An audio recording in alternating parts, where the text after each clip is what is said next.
ഈശോമിശിഹായ്ക്ക് സ്തുതിയായിരിക്കട്ടെ അച്ഛാ. സ്തുതിയായിരിക്കട്ടെ ടിൽജോ. അച്ഛനെ ഈ വേദിയിൽ കണ്ടുമുട്ടാൻ സാധിച്ചതിന് ഒത്തിരി സന്തോഷമുണ്ട്. ഫ്രാൻസിസിൻ്റെ ജീവിതം എന്നും ആൾക്കാർക്ക് ഒരു പ്രചോദനമായിരുന്നു, എന്നും ഹരം കൊള്ളിക്കുന്ന ഒരു ജീവിതം തന്നെയായിരുന്നു. കത്തോലിക്ക സഭയിൽ ആദ്യമായിട്ടാണ് ഈ സമൂഹത്തിന്, ജനങ്ങൾക്ക് ഇങ്ങനെ സന്യാസർക്കൊത്ത് ജീവിതം നയിക്കാനുള്ള ഒരു സന്യാസ സമൂഹം കണക്കെ ഒരു അൽമായ സഭ തുടങ്ങാനായിട്ട് ഫ്രാൻസിസിനാണ് സാധിച്ചത്. പക്ഷെ അതിൽ ചില കൺഫ്യൂഷൻസ് എനിക്ക് തോന്നിയിട്ടുണ്ട്. അതായത് കുറേ നമ്മുടെ സിസ്റ്റേഴ്സിനെ കാണുമ്പോൾ അവരും ഈ ഫ്രാൻസിസ്കൻ സഭയിലാണ്. അപ്പോൾ എൻ്റെ വിചാരം അവർ സെക്കൻഡ് ഓർഡറിൽ പെടുന്നവരായിരിക്കും എന്നൊക്കെയായിരുന്നു. പക്ഷെ അവരോട് ചോദിച്ചു വന്നപ്പോൾ അവർ തേർഡ് ഓർഡറിൻ്റെ റൂളാണ് എടുത്തിരിക്കുന്നത്, അങ്ങനെയാണ് പറയുന്നത്. അപ്പോൾ അവർ അത് ഈ ഫ്രാൻസിസ്കൻ അൽമായ സഭയുടെ ഉത്ഭവം അതിനെക്കുറിച്ചൊന്നും ഈ ക്ലാരിറ്റി, അതായത് ഇതിലുള്ള ഡിവിഷനെ കുറിച്ചൊന്ന്.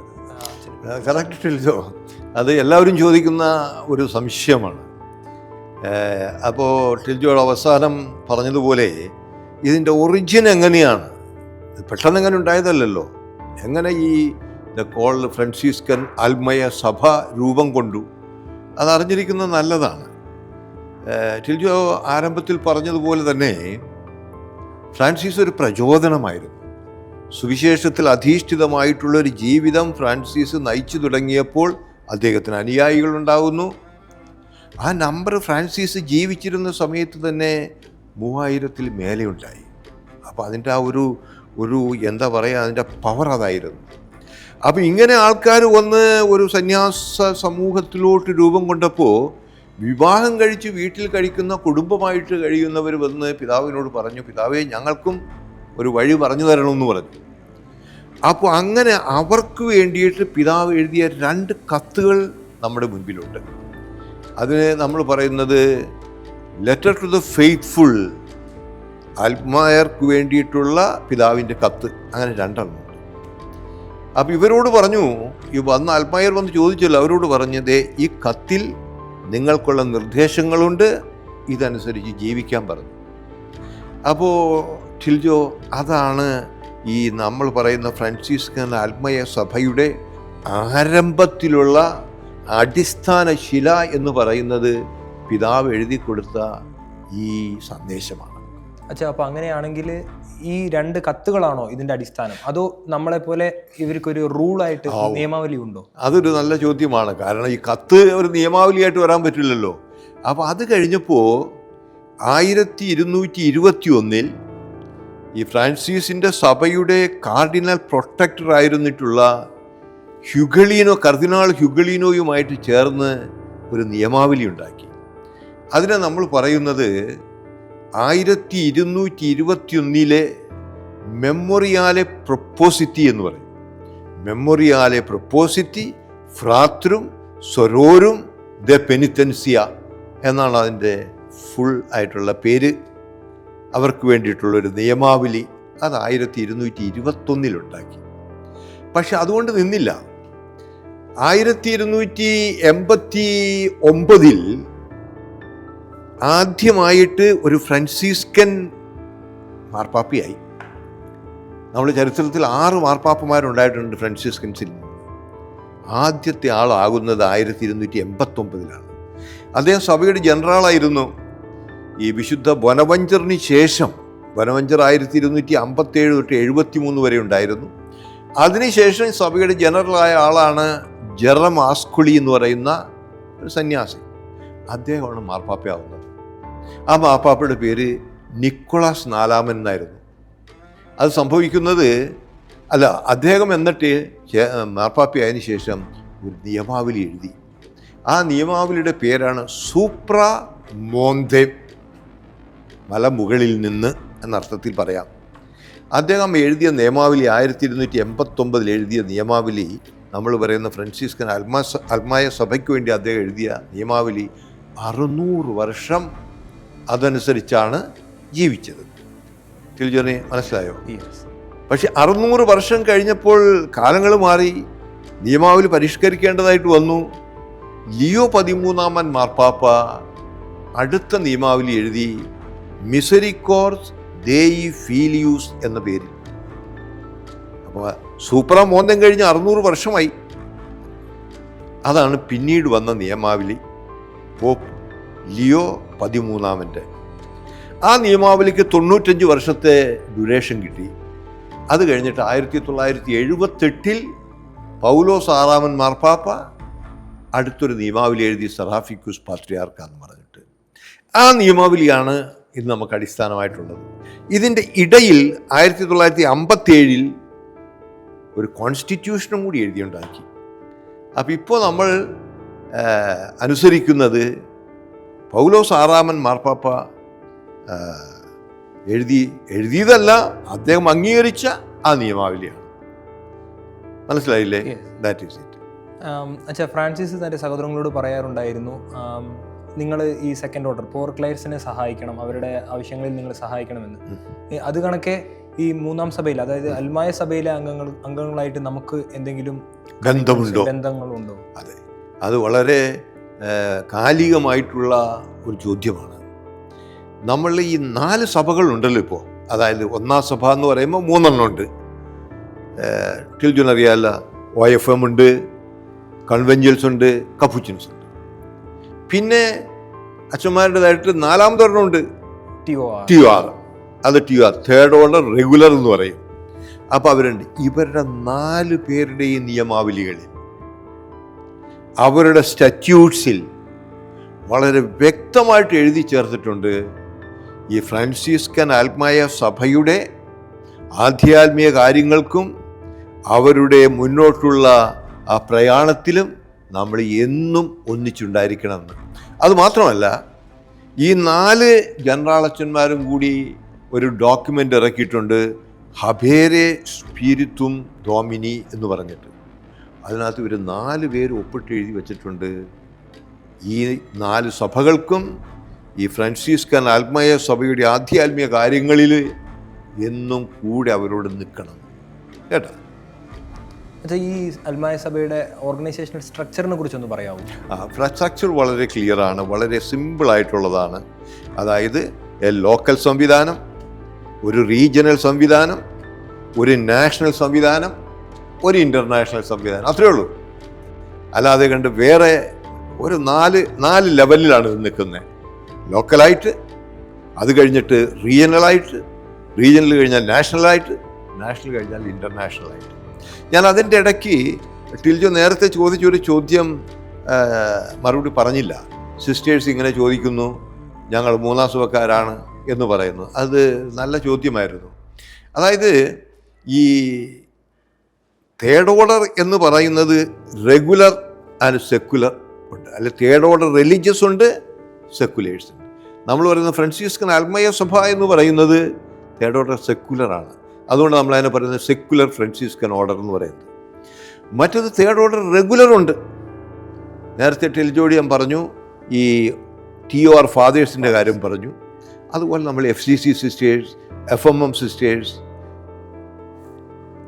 എത്രയോ ഫ്രാൻസിസ്കൻ സിസ്റ്റേഴ്സിൻ്റെ അച്ഛന്മാരുടെ കോൺഗ്രിഗേഷൻ, ബ്രദേഴ്സിൻ്റെ കോൺഗ്രിഗേഷൻ, MMB. അതുപോലെ തന്നെ നമ്മൾ ഇവർ നാലാഞ്ചിറയിലേക്കുള്ള ഫ്രാൻസിസ്കൻ ബ്രദേഴ്സ്, ഇതെല്ലാം തേർഡ് ഓർഡർ റെഗുലറാണ്. അവരുടെ നിയമാവലി നോക്കിയാലും ആ നിയമാവലിയുടെ ആരംഭം ഫ്രാൻസിസിൻ്റെ എഴുത്താണ് അവിടെ വെച്ചിരിക്കുന്നത്. FCCയുടെ നിയമാവലി നോക്കിക്കോളൂ. നമ്മളെ ഗ്രീൻ ഗാർഡൻസിലെ സിസ്റ്റേഴ്സിൻ്റെ, ഗ്രീൻ ഗാർഡൻ അറിയാമല്ലോ, ചേർത്തലയിലുള്ള, അവരുടെ നിയമാവലി നോക്കിക്കൊള്ളൂ. You take any rule, third order rule, first ഫ്രാൻസിസിൻ്റെ ആ ലെറ്റർ ടു ദ ഫെയ്ത്ത്ഫുൾ അതാണ് വെച്ചിരിക്കുന്നത്. അപ്പോൾ അവർ ഫോളോ ചെയ്യുന്നത് അത് തേർഡ് ഓർഡർ റെഗുലർ എന്നുള്ള നിലയ്ക്ക് റിലീജിയസ് ആയിട്ട്, ഇവർ അൽമേയറായിട്ട്. അതാണ് അതിനകത്തുള്ള വ്യത്യാസം. അച്ഛാ, പല സ്ഥലങ്ങളിലും കേൾക്കാറുണ്ട് ഈ കേരള അസീസി എന്ന് കേട്ട്. ഞാൻ പണ്ട് വിചാരിച്ചിരുന്നത് പതുവേൽ അന്തോണീസ് ഉണ്ണിയാലനായിരിക്കും എന്നായിരുന്നു. പക്ഷേ പിന്നീടാണ് മനസ്സിലായത് വേറെ ആരാണ്. ആ കേരള അസീസിനെ ഒന്ന് പരിചയപ്പെടുത്താം. അത് പരിചയപ്പെടുത്താം. ഈ അന്തോണീസ് ഉണ്ണിയാലനാണ് ആയിരുന്നു എന്ന് ചിന്തിച്ചതിൽ തെറ്റില്ല. കാരണം ഏറ്റവും പോപ്പുലറായിട്ടുള്ള ഒരു ഫ്രാൻസിസ്കൻ വിശുദ്ധൻ എന്ന് പറയുന്ന അന്തോണീസാണ്. പക്ഷെ നമ്മൾ കേരള അസീസി എന്ന് പറയുന്നത് പുത്തൻപറമ്പിൽ തൊമ്മച്ചൻ എന്ന് പറയുന്ന ഒരു അൽമേനിയാണ്. അദ്ദേഹം ജനിച്ചത് ഇവിടെ ചമ്പക്കുളത്താണ് അദ്ദേഹം ജനിച്ച് ഒറ്റ മകനായിരുന്നു. അപ്പച്ചൻ ഇദ്ദേഹത്തിന് 2 വർഷമുള്ളപ്പോൾ മരിച്ചു പോവുകയും ചെയ്തു. അപ്പച്ചൻ 2 വർഷമുള്ളപ്പോൾ മരിച്ചു. ഇദ്ദേഹം എന്നിട്ട് ജീവിച്ചു, വിവാഹം കഴിച്ചു. ഒരു അന്നമ്മ എന്ന് പറയുന്നൊരു സ്ത്രീയെ വിവാഹം കഴിച്ചു. അതിൽ 3 മക്കളുണ്ടായിരുന്നു. ഒരു മകൻ, അവൻ്റെ പേര് ഫ്രാൻസിസ് എന്നാണ്. 2 പെൺകുട്ടികളും ഉണ്ടായിരുന്നു. അവർ വിവാഹം കഴിച്ചു കൊടുത്തു. അപ്പോൾ ഇദ്ദേഹം ഈ 1836 ജനിച്ചത്. 1836. ഞാൻ ടിൽജോട് പറഞ്ഞ് ചമ്പക്കുളത്താണ് ജനിച്ചത്. ഇദ്ദേഹം ജനിച്ച് കുറച്ച് നാൾ കഴിഞ്ഞ് വിവാഹമൊക്കെ കഴിച്ചൊക്കെ ജീവിച്ചിരിക്കുന്ന അവസരത്തിൽ ഇദ്ദേഹത്തിന് കൂടുതൽ ആധ്യാത്മികതയിലോട്ട് കരന്നു വരുന്നുള്ളൊരു താല്പര്യമുണ്ടായി. അപ്പോൾ അതിന് അദ്ദേഹം ഇങ്ങനെ എന്താ പറയുക, ഏകാന്തതയിൽ പോയി സമയം ചെലവഴിക്കുമായിരുന്നു പ്രാർത്ഥനയിൽ. അതോടുകൂടിയിട്ട് ഇദ്ദേഹത്തിൻ്റെ നല്ല ഈ ഏകാന്ത ജീവിതം കണ്ട് കുറേ ലോക്കലായിട്ടുള്ള ആൾക്കാർ ഇദ്ദേഹത്തോട് കൂടി ഇവരൊന്നിച്ചു പോകും. ആ സമയത്ത് ഇദ്ദേഹം തമിഴ്നാട്ടിൽ നിന്ന് കുറച്ച് ആധ്യാത്മിക പുസ്തകങ്ങൾ കൊണ്ടുവന്നു. ഇദ്ദേഹത്തിന് തമിഴ് അറിയാമായിരുന്നു. അത് വായിച്ച് ഇവർക്കെല്ലാം ഇത് എക്സ്പ്ലെയിൻ ചെയ്തു കൊടുക്കും. ഇങ്ങനെ ഇരിക്കുന്ന സമയത്ത് ടിൽജോ ഇദ്ദേഹം 2 വൈദികരായിട്ട് കണ്ടുമുട്ടി. ഒന്ന് ഒറ്റപ്പുന്നക്കൽ എന്ന് പറയുന്ന ഒരു അച്ഛൻ, മറ്റത് പുന്നക്കോട്ടിൽ എന്ന് മറ്റേ പറയുന്ന അച്ഛൻ. ഞാൻ പേരാണ് കറക്റ്റായിട്ട് എനിക്ക് ഓർക്കാൻ പറ്റുന്നത്. ഇതാണ് 2 പേര്, ഒറ്റപ്പുന്നക്കലും പുന്നക്കോട്ടിൽ എന്നൊക്കെ പറഞ്ഞിട്ട് ഈ 2 അച്ഛന്മാർ. അവർ ഇദ്ദേഹത്തിന് ഇതിനകത്ത് പ്രചോദിപ്പിച്ചു. അവർ ഗോവയിൽ നിന്ന് ഈ SFO എന്ന് പറയുന്ന നമ്മളുടെ ഇപ്പം പറയുന്നുള്ള ഫ്രാൻസിസ് അൽമായ സഭ, അതിൻ്റെ നിയമാവലി കൊണ്ടുവന്ന് ഇദ്ദേഹത്തിന് കൊടുത്തു. ഇദ്ദേഹവും കൂട്ടുകാരൊക്കെ ആയിട്ട് അത് വായിച്ചു, അത് മനസ്സിലാക്കി. അതിനുശേഷം ഈ 2 അച്ഛന്മാരിൽ ഒരാൾ ഇദ്ദേഹത്തിനൊരു ചെറിയ ഉടുപ്പും ചരടുമൊക്കെ കൊടുത്തു. അപ്പോൾ ഇദ്ദേഹം അതൊക്കെ ആയിട്ട് അങ്ങനെ അല്പം എന്താ പറയുക, ഒരു ഫ്രാൻസിസ്കനായിട്ട് ഇങ്ങനെ നടക്കുകയാണ്. പക്ഷെ വേറൊരു അച്ഛനുണ്ടായിരുന്നു, ഒരു ചാണ്ടി കട്ടക്കയം എന്ന് പറഞ്ഞിട്ട്. ഇദ്ദേഹത്തിന് ഇത് കണ്ടപ്പോൾ ദേഷ്യമായി. ഇയാൾ ഈ ഉടുപ്പുകൊണ്ട് നടക്കുന്നു, ഇയാൾ വലിയ ആളായിട്ട് നടക്കുന്നു. അദ്ദേഹം ചാണ്ടി കട്ടക്കയം ഇയാളുടെ ഉടുപ്പ് ഊരിച്ച് ബിഷപ്പിനെ ഇടപിടിച്ചു, ഉടുപ്പ്.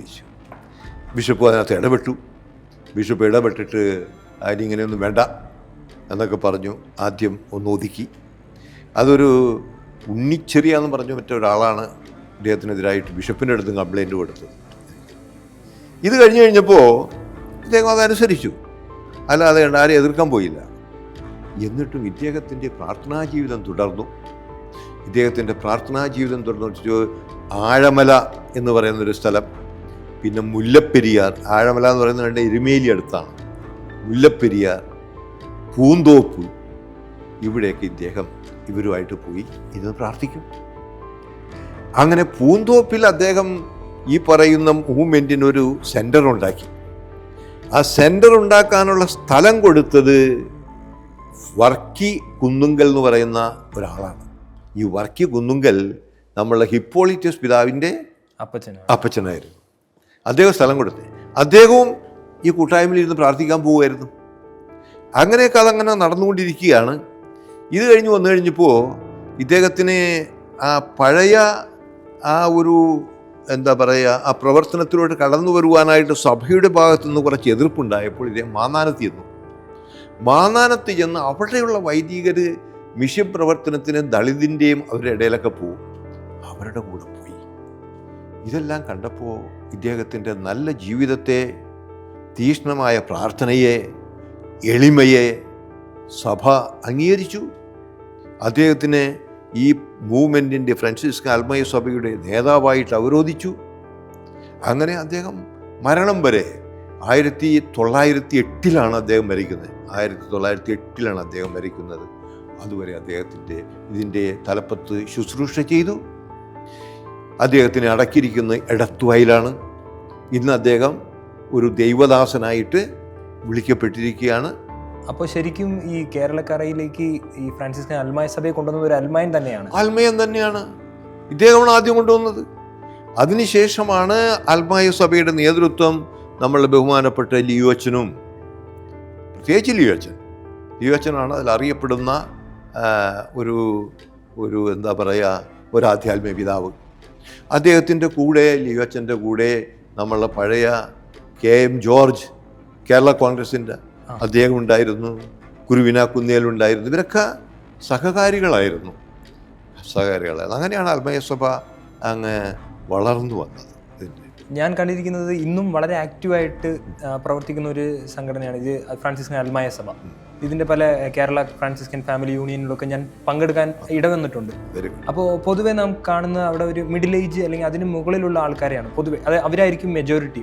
അപ്പോൾ അവരോട് ചോദിക്കുമ്പോൾ പറയും അവരുടെ യൂത്ത്, അതായത് അവരുടെ യൂത്ത് കാലഘട്ടത്തിലാണ് അവർ ഈ ഫ്രാൻസിസ്കൻ അൽമായ സഭയിൽ ചേരുന്നതും ഭയങ്കര വൈബ്രൻ്റായിട്ട് ആക്റ്റീവായിട്ട് നടത്തിക്കൊണ്ട് പോകുന്നതൊക്കെ.